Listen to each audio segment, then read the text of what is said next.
Hello， 今天我要做的是一款土豆卷，用土豆来替代米饭，满足像我一样喜欢土豆的朋友们。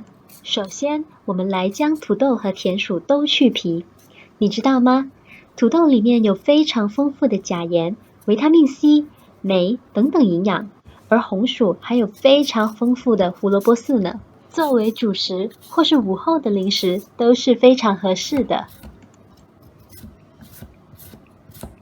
红萝卜也需要削皮，这样比较容易烫熟。好啦，去完皮之后，我们就来把土豆、田薯还有红萝卜给烫一烫，准备做薯泥。再来切好青瓜和嫩豆腐，我特别喜欢嫩豆腐，把它切片完成后就可以下锅咯。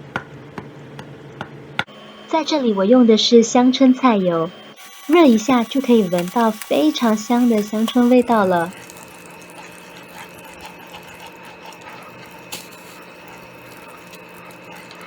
将嫩豆腐下锅，排开煎好。豆腐提供丰富的蛋白质还有铁质，而且还能做出非常多种美食的搭配，对素食者的三餐饮食尤其重要。把嫩豆腐煎成双面金黄就 OK 了。现在锅里已经散发出了香椿的味道，不会很重，刚刚好。接下来就是我最享受的过程了，那就是打蛋。我觉得这个过程真的是非常疗愈，然后就下锅煎蛋吧。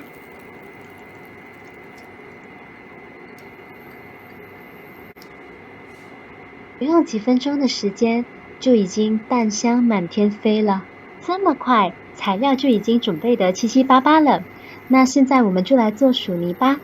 这里土豆和田薯可以分开做，做成两款甜和咸口味的，加上自己喜欢的奶酪和土豆混合搅拌在一起，味道会更好哦。搅拌好后，准备好一张海带，把薯泥粘贴到海带上。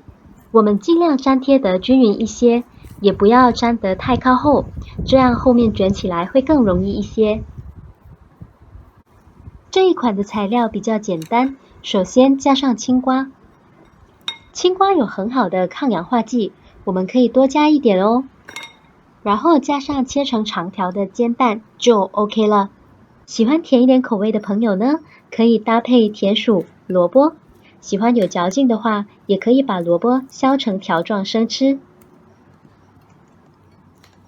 之后再叠上瑞士嫩豆腐和煎蛋。